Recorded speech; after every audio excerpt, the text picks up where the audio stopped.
there's a strange association of migration and terrorism in discourses in Europe today. And I really would like to say, with a big exclamation mark, that this is false.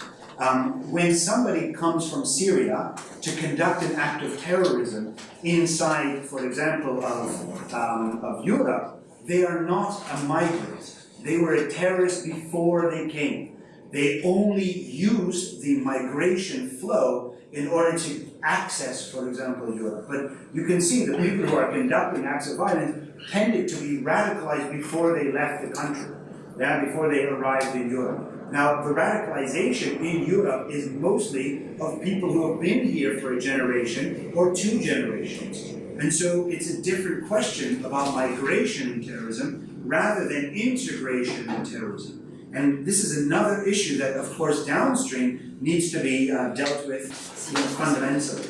And then, of course, some of the other issues that we deal with, side issues are economic issues or social issues, issues about internal security, and there's a variety of them. But I think what's important to keep in mind is this interaction between what's going on in the Middle East and how it unfolds here. All this points to the fact that we don't and have no ability of retreating to isolationism. I know lots of political people, whether it's in this country or if it's in the United Kingdom, Brexit, for example, is a prime example of a country that thinks that they can escape some of the dangers of globalization. But I can assure you there is no real escape here.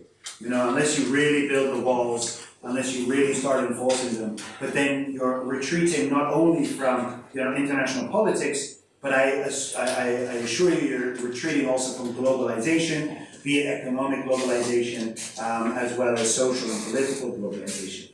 Besides that, we are here in this world, and there is no such thing as isolation. Even North Korea, which is probably as isolated a country as you can get these days, is still engaging in global politics. Even they cannot escape economics. Even they cannot escape interacting with their neighbors in the region around them.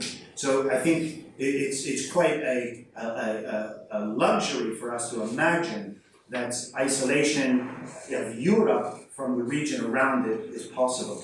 It's simply not. So we have to deal with the realities of engagement rather than assuming that we can simply build bigger walls or interdict refugees on the high seas.